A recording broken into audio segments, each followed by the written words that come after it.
Meganeuropsis was a giant dragonfly that lived on our planet almost 300 million years ago. It was about the size of a modern-day falcon, with a wingspan as long as your leg. It had long and sharp claws that it used to catch food and for protection. They could even grab small animals and carry them through the air. Their speed and maneuverability made them formidable hunters.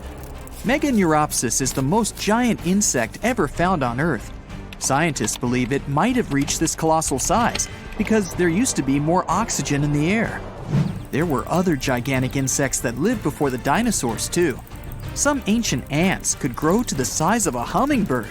And if that wasn't scary enough, they could also spit acid, like something out of a movie. These ants lived in large colonies, and their anthills were several times bigger than the ones we see today and could resemble a bear's den. This thing is an Arthropleura, an ancient ancestor of the giant millipede.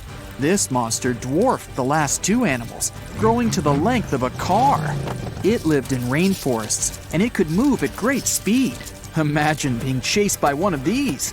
Fortunately, Arthropleura weren't carnivores like today's centipedes. They only ate plants. Another reason the insects grew so big back then is that there was less direct competition.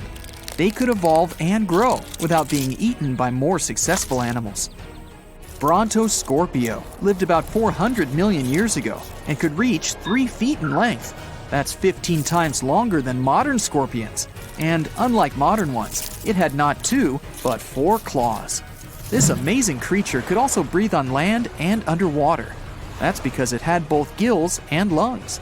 It's believed that these guys were some of the first to evolve and change their habitat from water to land. Now, onto a far stranger marine animal, Anomalocaris. It's thought to be the very first predator to live on our planet. It was half the length of a human, their eyes had color vision, and they were likely the most advanced of any living organism 500 million years ago. They used their sharp claws and mouth parts for hunting trilobites, crabs, and sea scorpions. It's possible that Anomalocaris was what eventually pushed crabs and scorpions onto the land. They might not look very similar, but Anomalocaris was also an ancient ancestor of modern crabs. Dunkleosteus was an enormous ancient fish. These guys were half the length of a school bus and weighed the same as a small car. They had no teeth, but evolved to use the bone plates on their jaws as a replacement, leading to their crazy appearance. This allowed them to have the biting power of a modern Mississippi alligator. Most impressively, it could close its jaw multiple times in less than a second. This created a powerful flow of water right into its mouth. Smaller fish would get caught in the current and pulled right into a Dunkleosteus' mouth. Their skull was heavily protected by bony armor. It was like it was wearing a helmet. This protected it from almost any strikes and made it the apex predator of its time. Achmonistion is the ancestor of all sharks in existence, living around 340 million years ago. No one knows why, but in addition to the usual shark fin, it had something that looked like an anvil on its back. Another feature of the Achmonistion was a massive spike on the underside of its body. It was very sharp and covered with many teeth. Tiktaalik were some of the first animals to set foot on land. It had gills and scales, like a fish, but it also had some of the features of land animals. It looked a bit like a cross between a fish and a lizard. Its front and back fins began to turn into limbs, so it could crawl along shorelines. And it developed lungs as it spent more time out of the water. This weird fish may be the ancestor of pretty much every modern land animal today, including us. Back to land, this is a Dimetrodon. It looks like a lizard, but it's actually a synapsid, a close relative of mammals. It was the size of an alligator and had a giant sail on its back. Scientists aren't certain, but it's believed that the Dimetrodon used this sail to get heat from the environment faster. It also helped them camouflage themselves in the tall grass. These guys are often confused with dinosaurs, but they disappeared 40 million years before the first dinosaurs appeared. Over time, synapsids evolved into full-fledged mammals. And if we go further down this chain, we'll find out that humans evolved from these guys too. Dinocephalians. The name of these guys literally translates to scary-headed. This is because, in the process of evolution, their skulls became much thicker. These creatures were usually 19 feet long and weighed the same as a car. Some of them had long fangs like a saber-toothed tiger, but these giant lizards were herbivores. That doesn't mean that they were completely peaceful and docile, though. Scientists believe they fought within their species. They smashed their heavy foreheads into each other, like rams do now. Dinocephalians existed at a time when all our continents were still connected in a supercontinent, called Pangaea. Gorgonopsia looked a little like Dinocephalians, only these guys were carnivores. They were about the size of a wolf, but they spent a lot of time in water too. They usually lived on coastlines and could dive into the sea looking for food. They were also the first predators that could run fast.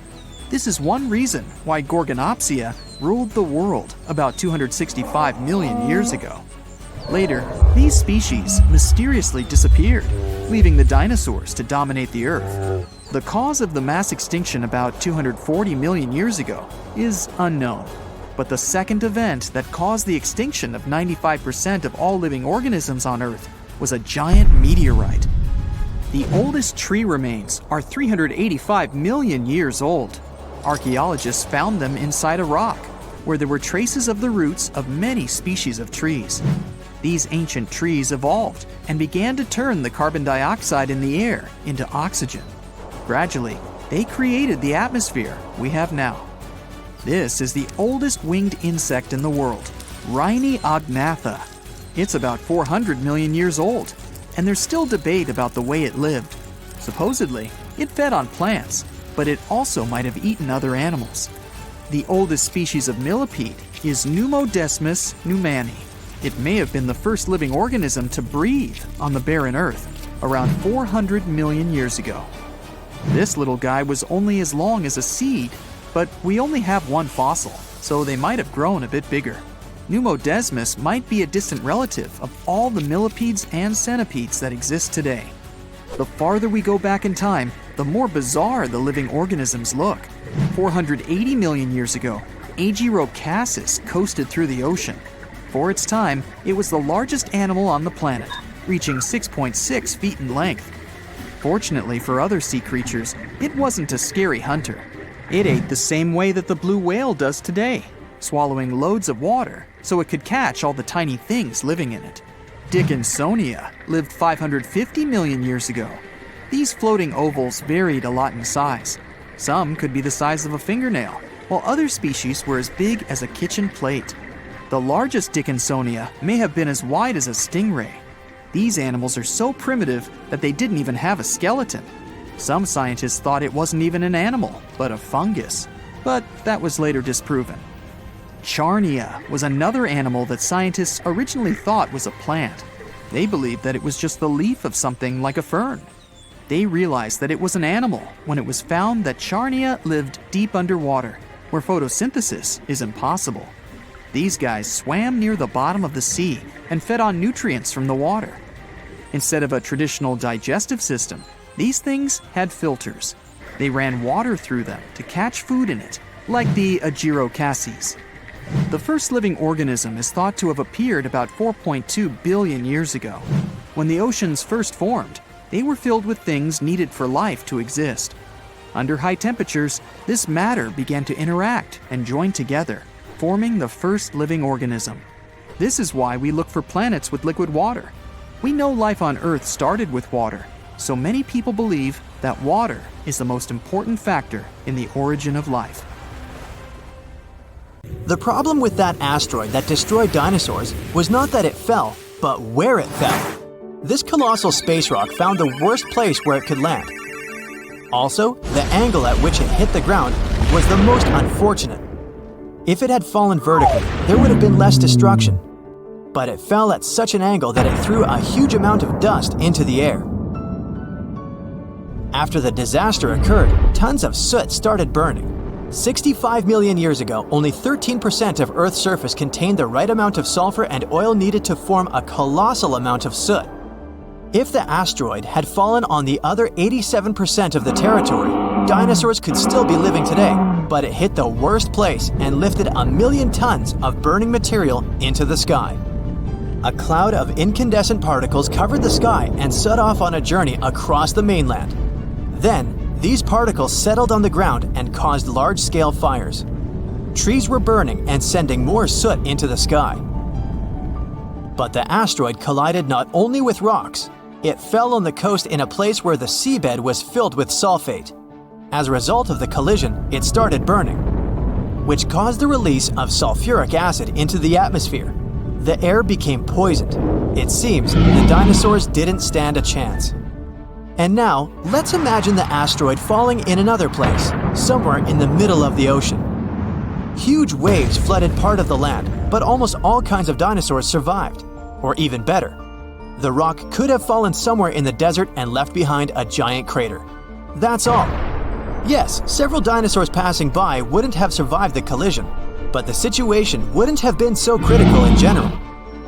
So, giant lizards remain dominant on our planet. They don't allow other animals to develop since Tyrannosaurus and other ferocious reptiles hunt mammoths and other ancient creatures. The population of mammals is decreasing. Velociraptors are fighting for territories with saber-toothed tigers and giant bears. A struggle for survival between dinosaurs and other animals begins. Then, the Ice Age comes, and some reptiles don't survive.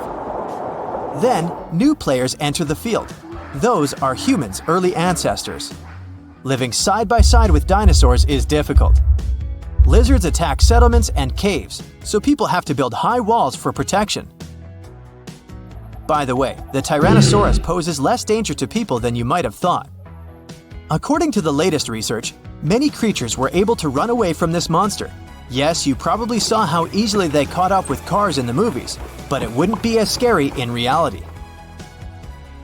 Paleontologists and biologists have analyzed the strength of dinos' bones and found out that the creature couldn't reach high speeds. The maximum it was capable of was running twice as slow as a field athlete. Thousands of years have passed. People have learned to live with dinosaurs. They've even managed to tame some lizards. They've domesticated herbivorous dinosaurs to develop agriculture. Triceratopses and bulls now plow fields together.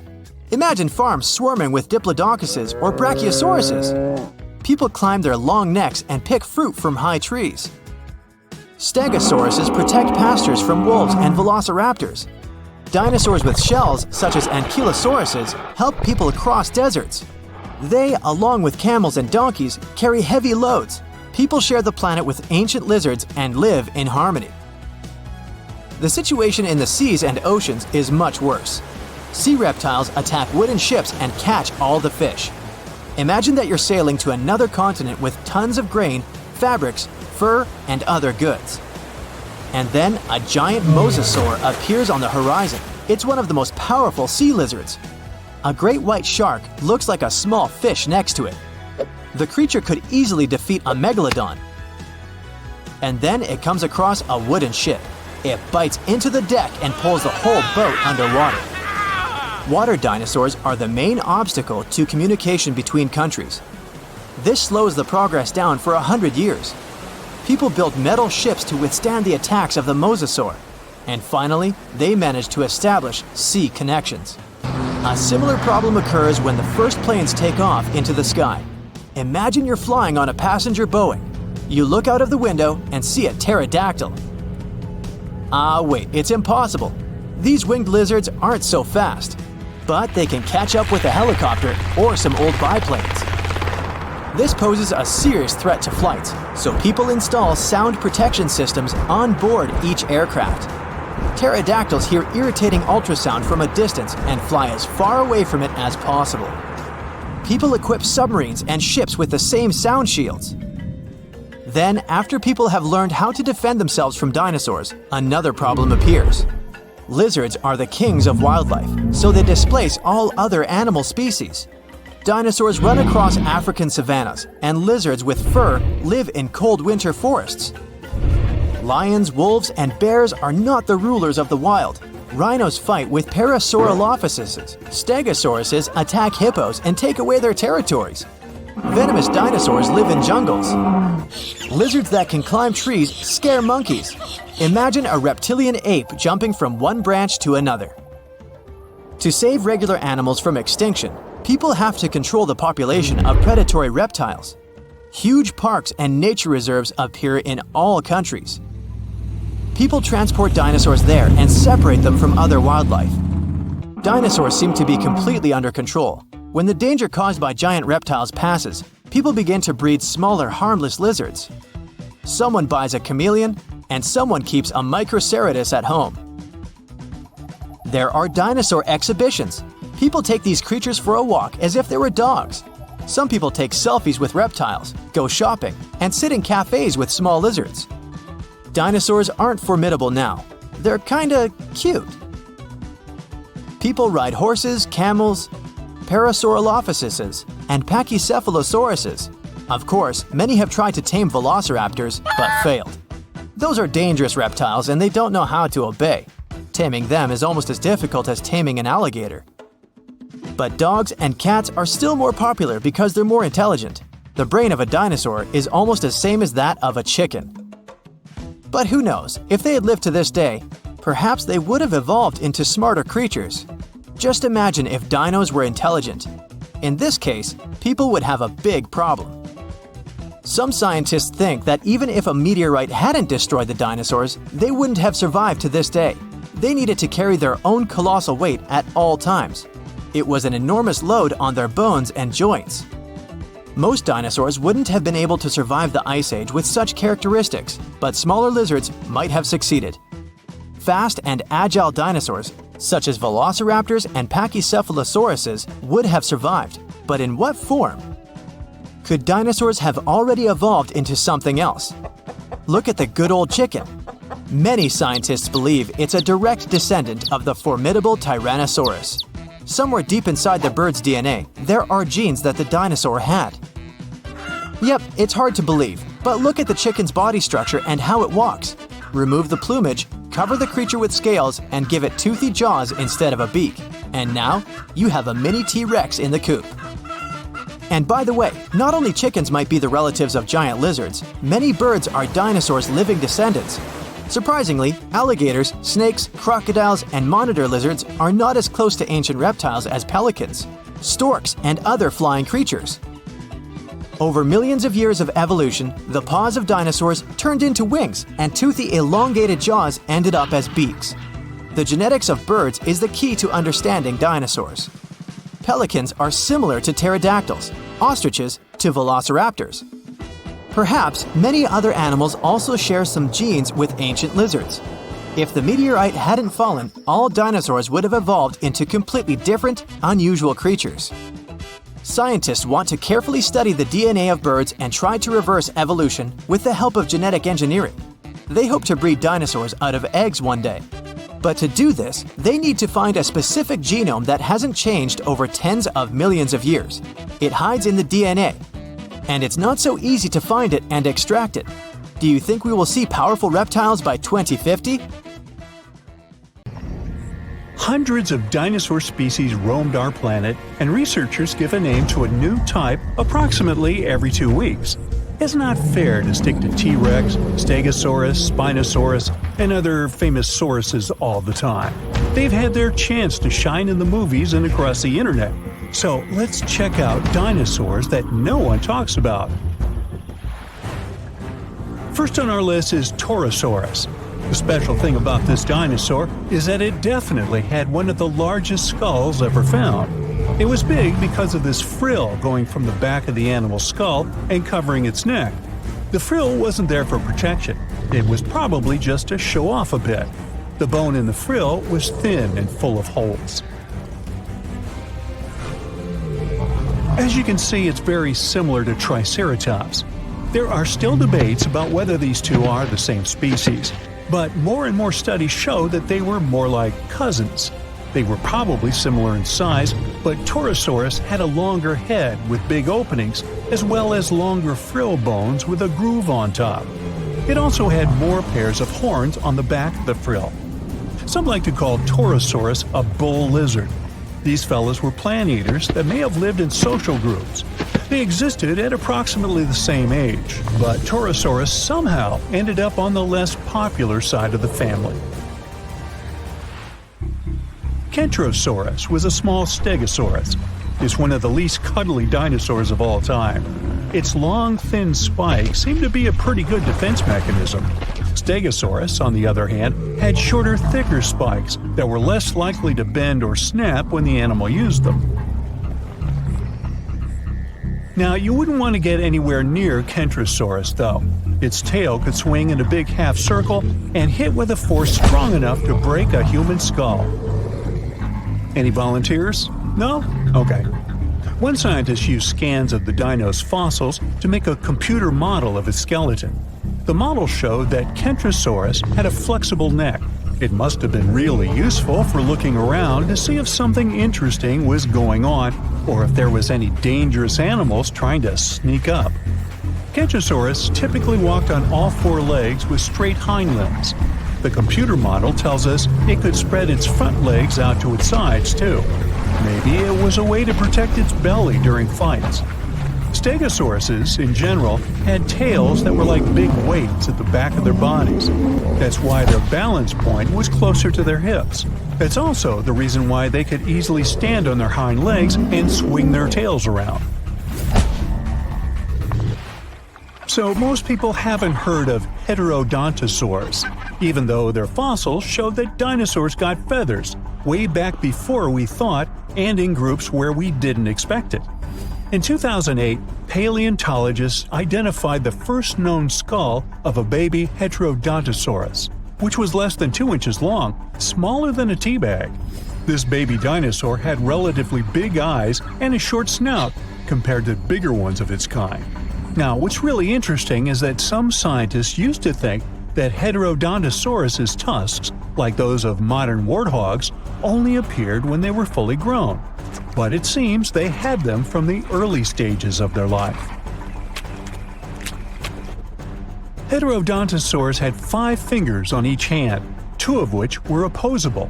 It was a good tool, considering the animal probably ate both plants and meat. Humans have different types of teeth, some for biting, some for chewing, and also canines. But most reptiles have just one kind of teeth. Heterodontosaurus was special because it had 3 different types of teeth: small peg-like ones, big teeth resembling canines, and square-shaped teeth that did the cutting job. Scientists are not entirely sure how this creature used these different types of teeth. Maybe it was for digging up roots, breaking into termite nests, or even defending themselves against dangerous animals. Okay, say this name with me now: Psittacosaurus. She was quite a common dinosaur in its time, but she never still gained popularity.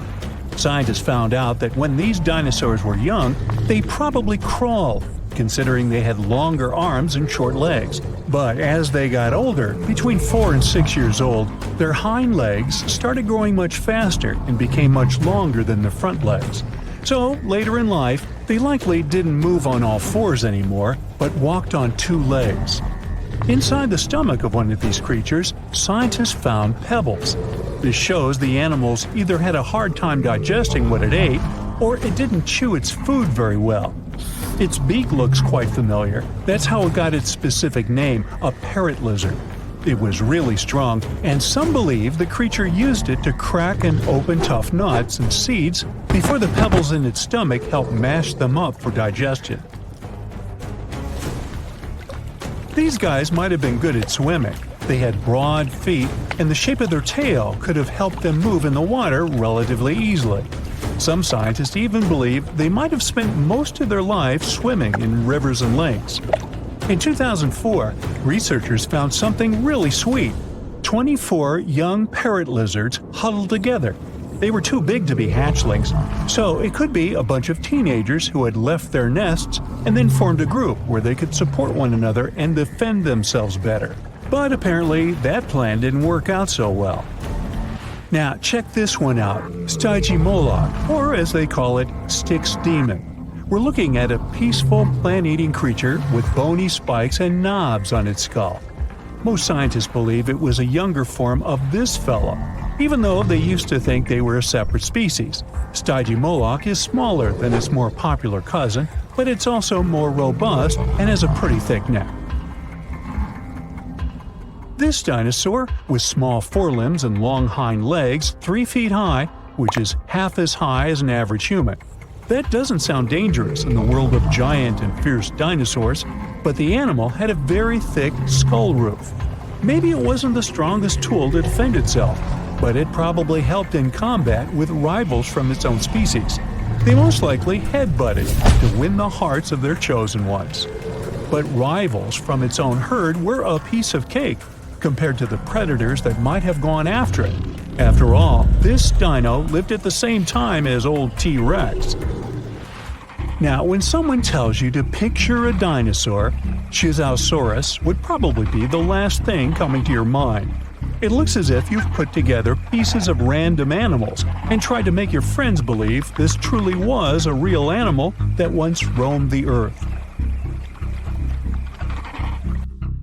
But it's actually a dino, with giant sharp claws on its forelimbs, a bulky body, and a long neck ending with a tiny head. Now, don't let the claws scare you though. These creatures didn't go after other animals since they were herbivores, but these claws could protect the animal from intruders and predators. The full scientific name of this creature describes it as a giant sloth-like reptile from China. This animal was one of the biggest and oldest members of the group where it belonged, which lived around 115 million years ago. No, I wasn't around then. At first, it was hard to tell which animals were related to this weird-looking dinosaur. But in the 1990s, scientists made a conclusion that they were modified plant-eating theropods, which is similar to carnivorous dinos. They also most likely had feathers and small wings, like some sort of a very big turkey. Boom! An explosion of supersonic waves, interplanetary heat, dust, fumes. The Earth's atmosphere has been invaded by a cosmic rock the size of Everest. A few seconds ago, this rock, weighing trillions of tons, was hurtling towards Earth. It could fly from New York to Anchorage faster than you could fry yourself an omelet. This monster's name? The Chicxulub incident. Epic name, right? 66 million years ago, it crashed into the Earth. Back then, dinosaurs ruled the planet, but not for long. The epic collision took place in modern Mexico, in the Yucatan Peninsula right near Cancun, where the dinosaurs were vacationing. Well, probably not. Still, the huge space rock hit the ocean, but even all that water couldn't stop the inevitable. The collision caused a huge amount of energy to be released. The horror on a planetary scale had begun.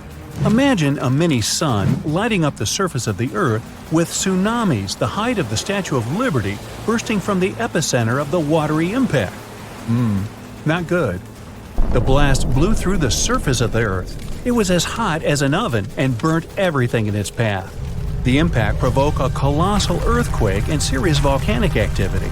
A bunch of volcanoes simultaneously released hot lava and ash into the prehistoric skies. Millions of tons of ash and soot poisoned the air. This formed a huge ash cloud in the atmosphere, which blocked out the sun's rays for several years. The long winter had begun. Only there wasn't any snow falling from the sky, but rain made of sulfuric acid. Yes, the Chicxulub incident might just be the most important thing that ever happened in the history of our planet. Even more than YouTube. Back then, there were loads of volcanic eruptions, a lot of flammable oxygen in the atmosphere, constant temperature changes. It was the perfect and worst time for all of this to go down. So, how are we so sure about all this? Well, the asteroid left an absolutely huge crater on the planet's surface. Today, this scar is hidden under the Gulf of Mexico. Scientists found a lot of places on Earth with abnormally high levels of iridium. This metal is very rare on Earth, but it's in a lot of asteroids that scientists have examined. Scientists studied some 66 million-year-old rocks. In the layers of rock, they found dust, the same dust that comes from asteroids. This could only have happened if a huge asteroid had crashed into Earth. The catastrophe led to the extinction of not only the dinosaurs, but also the asteroid. It was so hot at the point of impact, part of the asteroid just disappeared. A lot of water vapor and carbon dioxide shot up into the atmosphere. But the biggest problem, sulfur. It got kicked up by the asteroid impact and flew up into the air. These tiny sulfur particles blocked out a lot of the sun's rays. Without the sun, a lot of plants disappeared and the climate eventually got colder. The immense heat turned stones into glass. Scientists call these things tektites. The energy of the impact threw them up into the skies. After a short flight, the tektites fell down to Earth. But it wasn't pretty. Rain fell too, only instead of drops of water, you'd have seen hot glassy fireballs. They bombarded the planet's surface for days. The tektites set fire to everything. Scientists found evidence of this all over the world, not just near the collision site. But a lot of things from back then are still a mystery. Some scientists think that Chicxulub wasn't even an asteroid. It might have been a comet. Asteroids are mostly made of stone and metal. Most often they kind of look like a potato. A comet contains rock, metal, and ice. Comets look like dirty cosmic snowflakes, complete with ammonia, methane, and carbon dioxide. Comets sometimes come from the Oort cloud. It's a huge cloud of ice and debris around our solar system. From time to time, comets break free from the pack and head towards our sun. According to scientists, this special comet flew right past Jupiter. The gravity of that huge planet accelerated the comet even more. It flew towards the sun, gaining more and more speed. The comet's outer ice shield started to evaporate, and it probably gave off a lot of dust and gas, which made it look like it had a tail. The sun's gravity eventually shattered the comet apart. One of the fragments flew through space and crashed into the Earth 66 million years ago. So, asteroid or comet? The truth is, we'll never know. What we do know is that the Earth was seriously unlucky to be in its path, and it was never the same again. The catastrophe stopped the development of 75% of life on Earth. Some bigger marine animals, like crocodiles, turtles, and fish, survived the impact. Out of all land animals, the only ones to survive were the ones that were, on average, smaller than the modern raccoon. That includes a bunch of special species of dinosaurs, the ancient ancestors of birds. Scientists believe they survived for two reasons. After the huge impact, it took a long time for plants to start growing again, and a lot of animals didn't survive. Most remaining animals didn't have enough food. But these dinosaurs had a beak. With its help, they could split open nuts and dig seeds out of the soil, so they survived. The second reason is that these lucky guys had bigger brains. Some people think that they were able to cooperate with each other and quickly adapt to the new conditions. Other life forms survived too. Fungi and mold survived underground and underwater. Gradually, the darkness cleared away and ferns began to take over the lifeless landscape. After a few thousand years, forests started to reappear. The animals that survived were pretty much all inconspicuous and small creatures. They lived in burrows, safe from all that hot ash. Before the collision, mammals had lived in the shadow of dinosaurs. But with all the dinosaurs suddenly gone, things were about to change. Mammals were able to take over. They began to dominate life, at least on land. Back to the moment when everything changed. Turns out, it wasn't the size of the asteroid that made it so powerful. It was more about the angle in which it hit the Earth. If the angle of impact had been different, the dinosaurs might have even survived the catastrophe. So, what would that have looked like? Well, let's travel back, way back. Oh no, there's a giant asteroid heading for Earth. Oh, wait, never mind, it missed. Whew. There are plenty of earthquakes, tsunamis, and volcanic eruptions every day, but dinosaurs don't mind that much. No big deal. Fast forward a few million years, and most of these ancient lizards have changed and are now unrecognizable. Thanks to a couple of ice ages, many dinosaurs are now totally covered with feathers to protect them from the cold. Mammals exist, but they're few and far between. You see a lot of bats in caves. There are tons of rat-sized rodents in the forests. During the day, they hide in the undergrowth or in burrows. At night, they go out in search of food.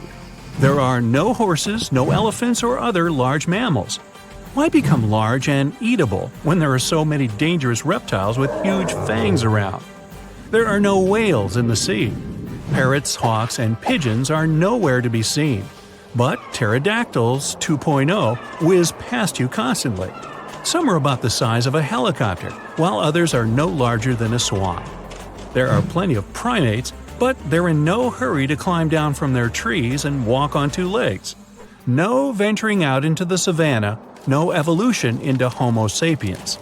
In this alternate reality, open spaces are very dangerous. But then again, so are forests and trees. Nowhere is safe. To get some delicious primate treats, many smaller dinosaurs learned to climb trees. This was already happening back in the Cretaceous period, right before that huge asteroid just missed Earth. Whew, that would have been an epic collision. Dinosaurs have grown wiser since that near miss. Some are even as smart as a modern chicken. A large brain uses a lot of energy, and that's not always a good strategy for survival. Safer to keep brains small and keep making those teeth bigger and pointier. Hey, it's possible that Jurassic World is not just a fantasy. Dinosaurs could really be walking, swimming, or flying around somewhere out there, but not on Earth. Some scientists think there may be planets far, far away from our solar system where slightly different versions of T-Rex and other dinosaurs live. They got the idea based on the fact that our planet used to have about 30% higher oxygen levels than today. That's why complex and intelligent life forms like dinosaurs could develop in the first place. They also want to explore basic building blocks that are the reason why we have life on Earth. These building blocks are something we know as amino acids. They make proteins, sugars, and genetic material, RNA and DNA. They're consistent and mainly exist in one shape or orientation. There are two ways they can be oriented, right and left. That means they mirror each other, just like our hands. It's something we call chirality. For life to exist, proteins must have one form, which means they can be oriented right or left. On our home planet, almost all living things, from the smallest bugs to whales and elephants, have amino acids with a left-handed orientation. We're not exactly sure why things are set that way, but there's a theory that's because of meteorites that crash-landed on Earth 4 billion years ago. They brought specific kinds of amino acids and some other organic materials to our planet, and somehow set the pattern we have today. Maybe we could use special telescopes we created to search planets, especially those where conditions are similar to how they used to be on Earth back in time when dinosaurs existed. In that case, it would be better to watch them from a safe distance, because considering what they might look like, researchers say it might be a safer choice. That's a cool idea, but it's still very tricky. The history of life on our planet, especially that of dinosaurs, involved many catastrophic events and mass extinctions. There's always more room for new theories about dinosaurs. One of them says oil comes from dinosaurs. Interesting, but not true. Oil formed from the remains of sea animals and plants from millions of years ago. This was way before dinosaurs appeared. Tiny organisms ended up at the bottom of the sea. As bacteria decomposed animals and plants, they removed most of the oxygen and some other elements from them. It left behind only a sludge, which was mostly made of hydrogen and carbon. As time passed, those remains became covered with many layers of silt and sand. When the depth of the sediment increased to 10,000 feet or even more, heat and pressure turned the remains into natural gas and crude oil. It's possible that dinosaurs lived or fell in the sea and later became petroleum in the same manner. But no one has ever found crude oil containing their skeletons.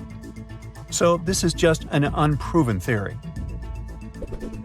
Then there's the feathered dinosaur theory, which, unlike the previous one, seems to have more foothold in reality. Back in 2010, researchers found evidence that 100 million years ago, there had been a dino species with ginger feathers. Another group of scientists claimed there had been a different species from 150 million years ago. Those dinos had freckles and reddish-brown feathers on the tops of their heads. The color patterns probably had their purpose. Maybe it was a way to communicate with other representatives of their species or to attract mates.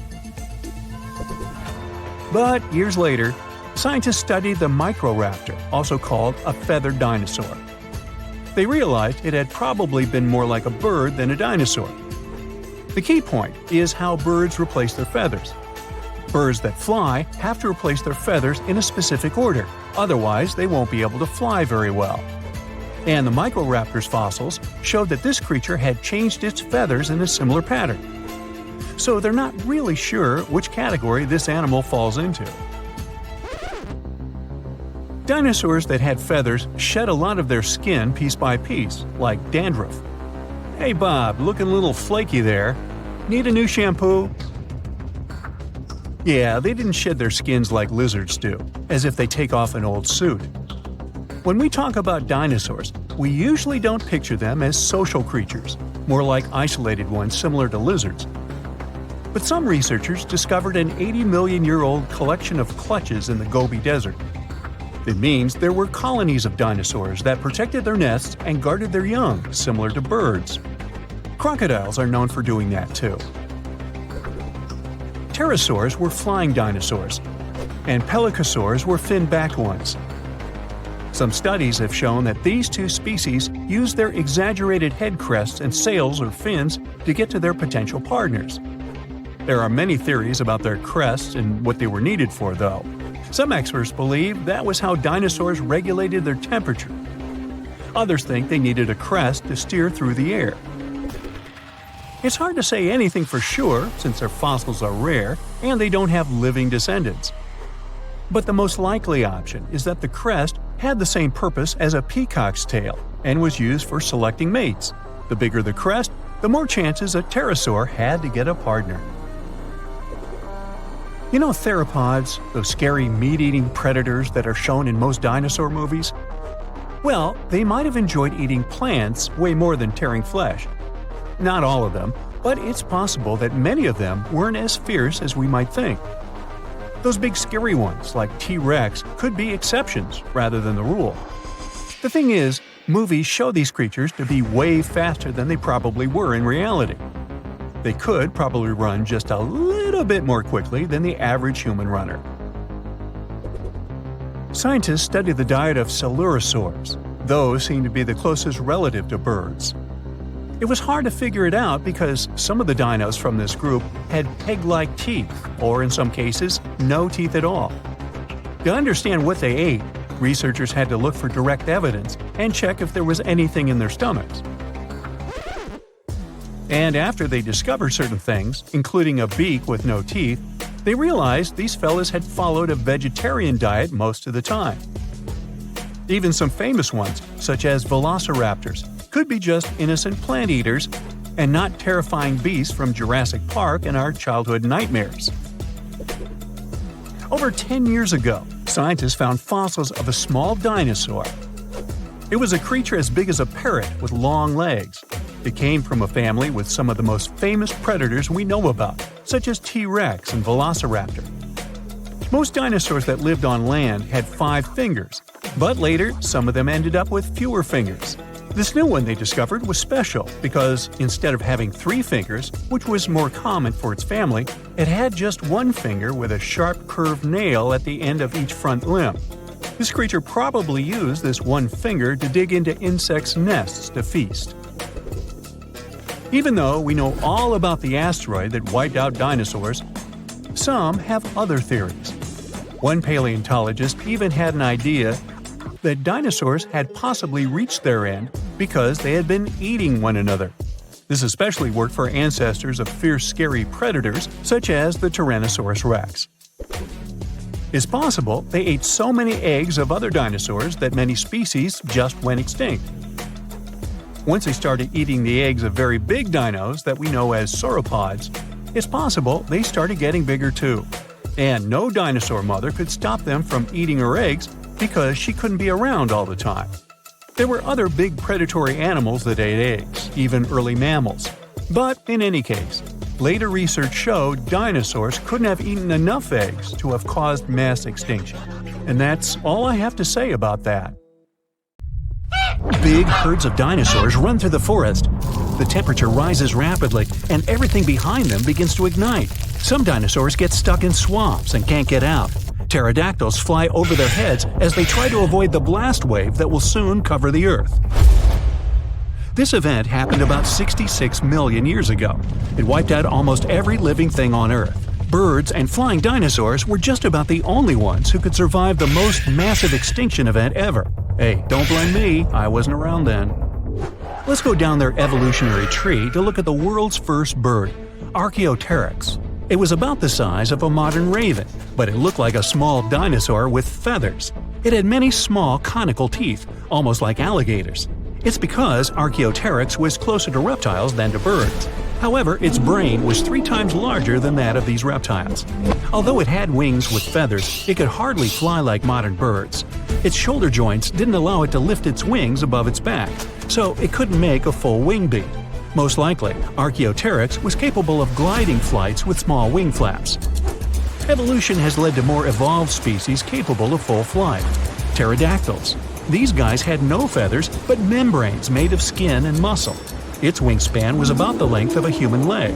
It could fly perfectly and catch fish and small animals. Although flying dinosaurs could easily outrun terrestrial predators like velociraptors and T-Rexes, most of them didn't make it through the impact of a giant meteorite. Let's look at this event step by step to see how they got to our time. 10 minutes before the meteorite crash. A massive rock about the size of Manhattan Island is moving towards Earth in space. It weighs 460 trillion tons. That's like 3 trillion blue whales, the heaviest mammals that ever lived on Earth, and it's approaching our planet at 12 miles per second. At that speed, it could cross the Atlantic Ocean in just 4.5 minutes. That's twice as fast as our modern spacecraft could fly.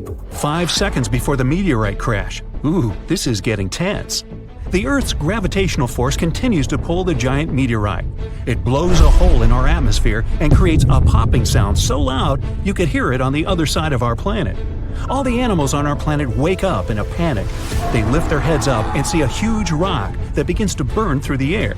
Smaller fragments start to break away from the main meteorite. This fire is so bright that it shines almost like the sun. Flying dinosaurs and other ancestors of modern birds are the first to sense danger. They make a beeline to the sky and try to fly as far away from the impact site as possible to save their lives. The moment of impact. The colossal mass and velocity of the meteorite give it an enormous amount of energy. As soon as it touches the Earth, it causes an explosion of 150 trillion tons of TNT. The blast wave literally rips out chunks of our planet and throws them up. A huge wall of energy begins to move from the point of impact in all directions. It snatches the trees out with their roots and pushes them to the ground like dominoes. The shockwave completely wraps around our planet. This energy turns into heat. Everything around the impact site begins to ignite. Green jungles and trees turn into smoldering charcoal in seconds. The ground and rocks simply evaporate. The collision caused a massive earthquake. Some dinosaurs may have fallen into cracks that appeared in the ground. A strong earthquake caused a tsunami with waves higher than the Empire State Building. Dinosaurs that weren't trapped in the burning forest were washed away by the enormous waves. The dinosaurs of North America tried to escape by running to the north, but the blast wave inevitably catches up with them. Flying dinosaurs have no problem with earthquakes or tsunamis. They fly high enough to avoid the giant waves, but they will have to contend with continuously falling meteorite debris. 5 minutes after the meteorite crash. A meteor shower of giant rock fragments continues to fall to Earth. Some meteorites were the size of a car, others were more like a large building. Ashes and dust rise into the air. Their temperature is so high that they melt and turn into liquid lava and then fall back to Earth, causing more fires. Meteor showers cause trouble for flying dinosaurs too. They have to maneuver and dodge the falling red-hot rocks. The high temperatures are a huge problem for them because it might make them lose feathers. With no feathers, they aren't able to fly. 10 hours after the meteorite crash. The dinosaurs continuously ran north all this time. They found themselves in unfamiliar territory with many swamps. Giant dinosaurs like T-Rexes have legs as long as an adult human's height. They have a chance to get through this terrain, but if they fell, they could never get back up. The smaller dinosaurs like Triceratops had short legs and couldn't go through the dense swamps. 1 month after the meteorite crash. 15 trillion tons of ash were ejected into our atmosphere. A dark cloud blocked the sun, and the Earth was immersed in complete darkness. Surviving plants couldn't feed on the sun's energy and stopped producing oxygen. Surviving dinosaurs could hardly breathe because of the lack of air and a large amount of dust. The lack of sunshine in the sky made phytoplankton disappear. Many marine animals were left without their only source of food. The dust and ashes in the atmosphere prevent our planet from getting heat from the sun, and the temperature here is beginning to drop. The place where the meteorite fell was rich in sulfur. This toxic acid evaporated at the time of the impact and formed in clouds. Now there are acid rains on Earth. Flying dinosaurs now have to hide from these rains. They have to stay in caves and can't go outside to get some food. So far, a large number of terrestrial and flying dinosaurs have survived. They come out to see the aftermath of the disaster. The site of the impact was in present-day Mexico, the Yucatan Peninsula. The Chicxulub crater is located here. It's about 93 miles wide, like half of all of Lake Michigan, and it's 12 miles deep. You could plunge the whole Mount Everest in there, and there would still be 6.5 miles of available space. It wasn't the impact itself that made the dinosaurs disappear. The fire destroyed most of the plants the herbivorous dinosaurs ate. With no food, their numbers dwindled rapidly. Predatory dinosaurs had nothing to eat either. Acid rain and the disappearance of phytoplankton threatened all marine life. Even though birds managed to avoid the blast waves and tsunami, they were short of food too. About 80% of all birds didn't make it to the end of the extinction event. The problem was that all of the forests on Earth were wiped out. Most birds would nest and live in trees. Besides that, the forests were always full of food, from all kinds of ants and termites to flying insects and small mice. So, only those species that lived on the ground and could fly well survived. Most likely, they fed on the seeds of small surviving plants. This habit made flying dinosaurs lose their teeth during evolution. Instead of jaws with a bunch of sharp teeth, they got long beaks to grab tiny seeds from the ground. Although Earth looks like a terrible place to live now, there's an evolutionary boom for birds. They have to travel long distances in search of food. Their wings get stronger. They also feel safe from predators who regarded them as food before. No T-Rex now catches a sleeping bird off guard. About 1,000 years after the collision, the first dense forests appear. It gives another boost to evolution.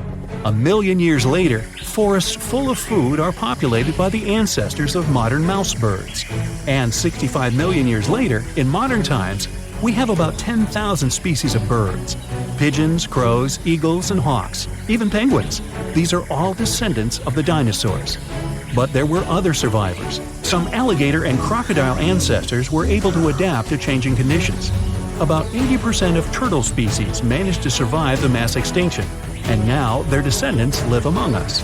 Snakes and lizards were also able to wait out the hard times in their burrows. Even some mammals, like monotremes, survived. This hedgehog-sized animal was able to continue to evolve. Many millions of years later, these mammals evolved into primates, which later gave life to modern humans. Much later came the iPhone. Dinosaurs are some of the most fascinating creatures to have ever walked Earth. It's a shame that we won't be able to have Jurassic Park, where we can see some of the coolest creatures come to life. But we are actually living with some creatures that are just as old as dinosaurs, such as crocodiles and sharks. They haven't changed much since they appeared millions of years ago. But most dinos didn't make it when the asteroid struck Earth. In a way, the asteroid was a giant reset button for the planet. After hitting Earth, this space traveler wiped out almost every living thing. The sky was covered with ash, which blocked out sun rays. That meant that plants couldn't grow, and this made a lot of herbivores, like, really hungry. As a result, they had to change their diet and adapt to the new changes. This forced some of those dinosaurs to take on a new path in life, turning into some modern animals we know today. If the asteroid had changed its course just a bit, then dinosaurs would have remained the dominant species. So, what would have happened if dinosaurs had stuck around? Well, first of all, evolution would have played out differently for them. Maybe during those millions of years, humans would not have evolved to be on top of the food chain. Imagine a world where dinosaurs still existed today. If dinosaurs had evolved as humans did, then we'd have to compete with them. There were multiple species of humans, but Homo sapiens, also known as us, prevailed. A humanoid dino, or dinoid, would be something strange. First of all, they would look different, more reptilian than us. Our brain sizes would differ, and they would be physically bigger and stronger. Putting a human and a dinoid side by side would be interesting. First of all, dinoids would have scales as opposed to human skin, and their teeth would be sharper. They would probably not have 5 fingers on each hand, and their nails would be sharp claws. Also, we don't know what they would sound like, but they'd possibly be guttural like crocodiles. Dinosaurs had very good vision compared to mammals, so it's possible we'd see dinoids with large eyes. The population of Earth has reached a staggering 8 billion people, and we've changed our environment to suit our needs. With that said, if dinoids were the dominant creatures, then the environment would be suited for them. Speaking of physical features, scientists predicted what dinoids would look like if they had evolved into intelligent creatures that walked upright and had opposable thumbs. These wiggly thumbs are important for evolution, since they helped humans start using tools for defending themselves and hunting. The creature may not look like the ideal reptile, and its appearance might not be flattering. But if dinosaurs had evolved, then these creatures could be your classmate or colleague at work. Not all dinosaurs were alike, as their fossils have shown. Some were gigantic, while others resembled any modern-day animal. The biggest land-walking dinosaur was the Titanosaur, although the measurements are only rough estimates based on fossilized bones. It's estimated that the dino was around 122 feet long and lived between 100 to 95 million years ago. It was so massive that its weight was equivalent to 18 modern-day elephants. There were dinosaurs all over the world in different time eras, climates, and landscapes. However, only a handful were known as giants. But though they excelled in body size, they lacked in brain size. Some of the most well-known dinosaurs, like the Allosaurus and Stegosaurus, had very small brains, like me, which means it would have been nearly impossible for them to properly evolve into intelligent beings. Tell me about it. But in the late Cretaceous period, the T-Rex roamed the land. It had larger brains than its Allosaurus counterparts, which were millions of years behind. Even so, the T-Rex's brain only weighed just under a pound. A human brain is nearly 3 pounds. It might have been cool to see a T-Rex evolve into an intelligent being with opposable thumbs on its tiny stick hands. Contrary to popular belief, the T-Rex was actually quite slow, and a human could have easily outrun it. So, we know that these days, they wouldn't belong in any competitive sports that involve running. We know that dinosaurs could be herbivores and carnivores. But throughout their evolution, one thing remained the same: they had small brains. Other forms of dinosaurs were around too, such as long-legged and horned dinosaurs. Either way, they were on top of the food chain even when little mammals had cameo appearances. We have to consider that when the asteroid struck and wiped out dinosaurs, mammals took over the scene. If dinosaurs and mammals had shared the dominant position in the food chain and had followed a similar path in their evolution, then today's reality would be completely different than what we have now. Dinosaurs would have bigger brains and would compete with humans for the title of the smartest creature.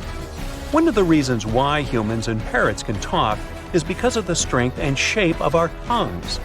The evolved dinosaurs would have a different skull, shaped to fit such a tongue if they wanted to talk like humans.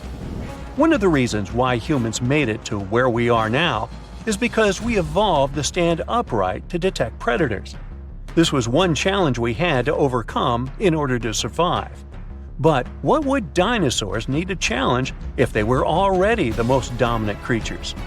Some of the big-brained dinosaurs had long legs, which means they could run fast, detect predators, and grab food that otherwise would be beyond their reach. Their evolutionary path would be very different from that of humans, and maybe even more advanced. Their brains could have evolved into something impressive. They could turn out smarter than us and possess quicker reflexes. Imagine dinosaurs discovering gravity instead of Isaac Newton, or a dinosaur writing plays and poems better than William Shakespeare. Imagine dinosaurs possessing the creative knowledge to produce some of the finest art in history. Music and cinema would revolve around dinosaur culture, and fashion would look otherworldly. We would live in peace with dinoids, but we would certainly compete with them. The World Cup would feature dinosaurs and humans playing for their national teams, but clubs would be exclusively human or dinosaur. Some professions would be dominated solely by one species, and more physically demanding jobs would be taken by dinosaurs, like laborers and security guards. Eventually, dinosaurs would take over the world since they would be physically stronger than humans and would have better advantages than us. Humans, on the other hand, would need to figure out a way to keep up with dinosaurs. Mammals had a different path of evolution, where they never became gigantic super beasts as dinosaurs did. Instead, their brains developed and grew big. But even though humans are the smartest creatures on the planet, we don't have the biggest brain. Animals like orcas, whales, elephants, and other apes have bigger brains here. So why are we smarter than them? The answer is we don't know. The brain is the most complex organ we have, and we know so little about it. We don't even know exactly why it's so complex or why it behaves like that. Today's dinosaur descendants, like crows and parrots, have complex brains, which allows them to communicate, use tools, and even count. Bigger doesn't always mean better in this case. A parrot's brain is smaller than a cat's, but it's far more complex and intelligent than that of any feline out there. Some scientists argue that dinosaurs from the movies aren't 100% accurate, and that they used to have feathers. In terms of evolution, some small feathered dinos might have followed the path of primates. They might have evolved into a tree-dwelling primate that may also have followed the path of becoming another species of human.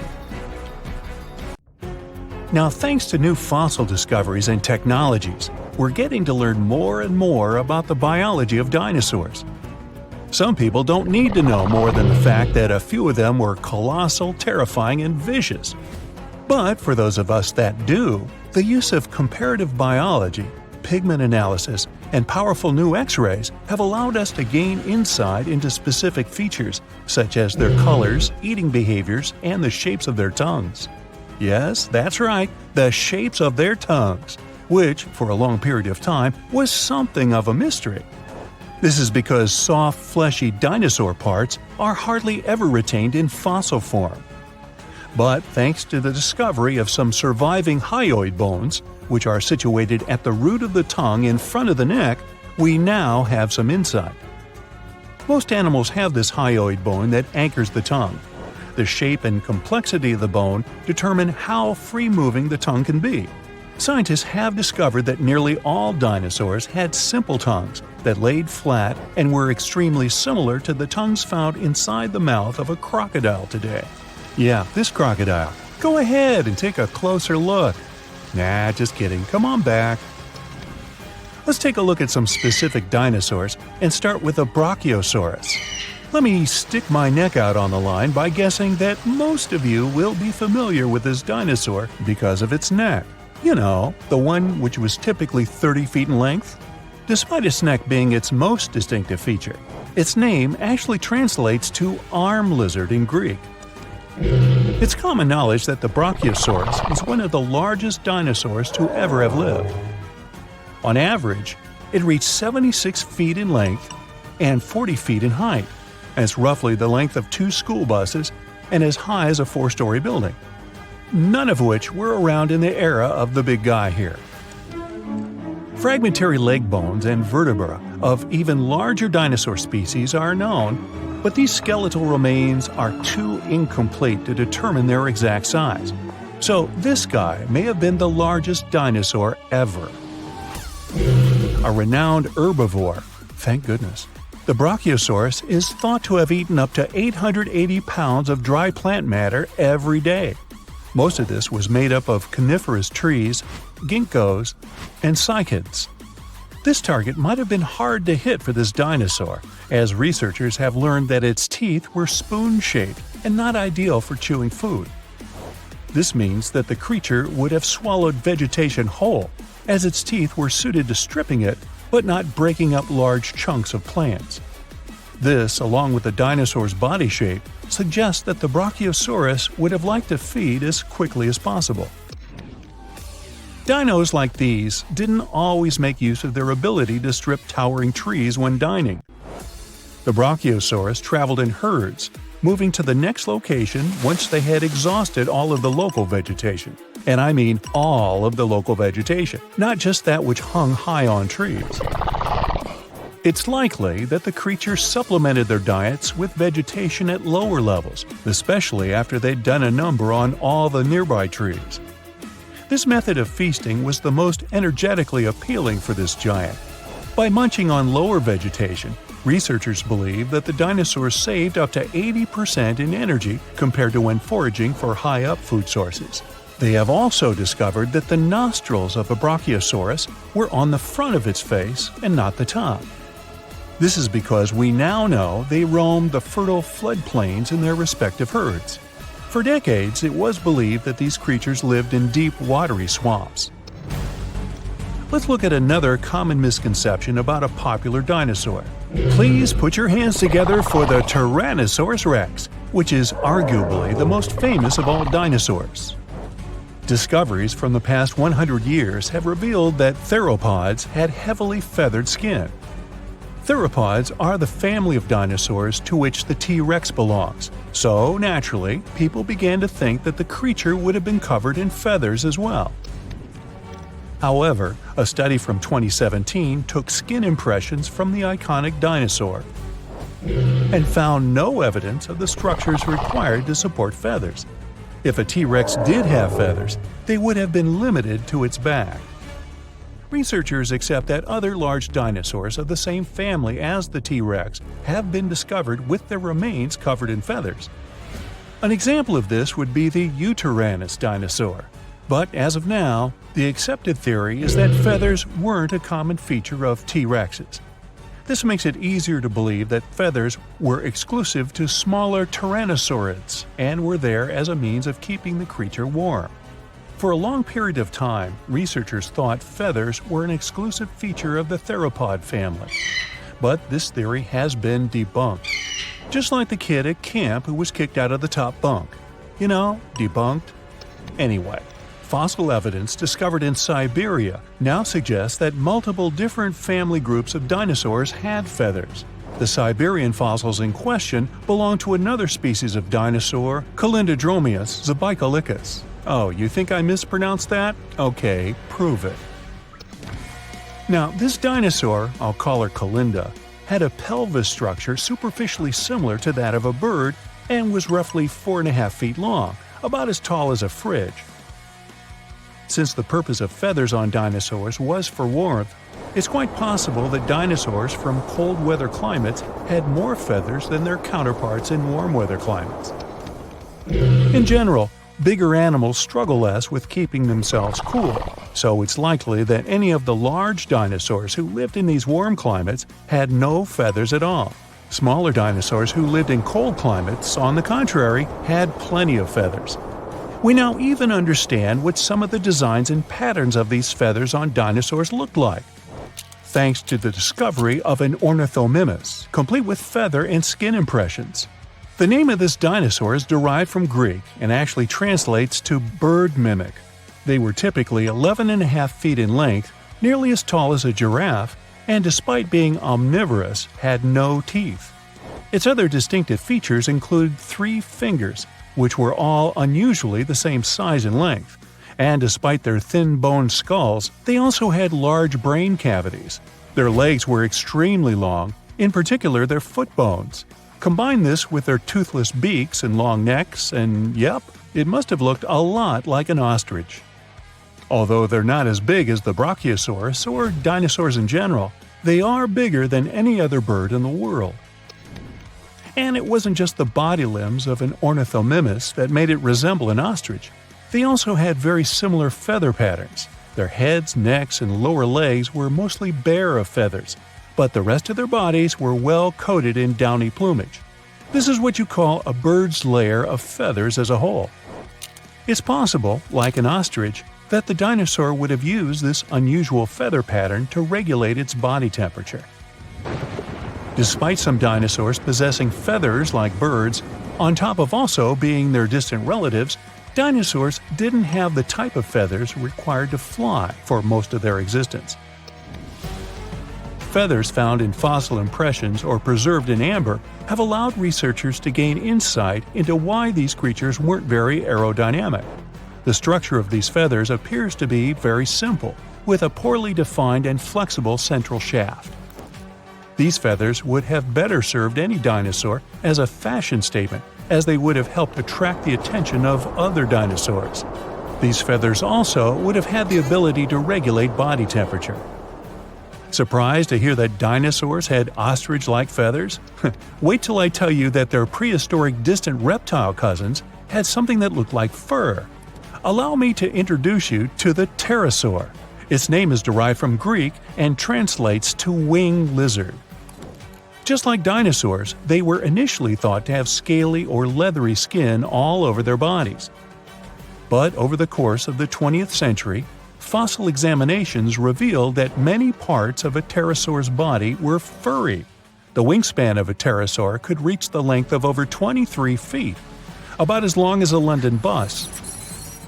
Its toothless jaw was very long and resembled that of a pelican. How could something that looks like a pelican be so terrifying? These creatures were coated in pycnofibers. Those were simple structures, feather-like in composition, but strand-like and fuzzy like fur. Further research suggests that some parts of the pterosaur's body had more complex kinds of feathers with branching strands. If this is accurate, it would be the first time feathers were found on an animal that was neither a dinosaur nor a bird.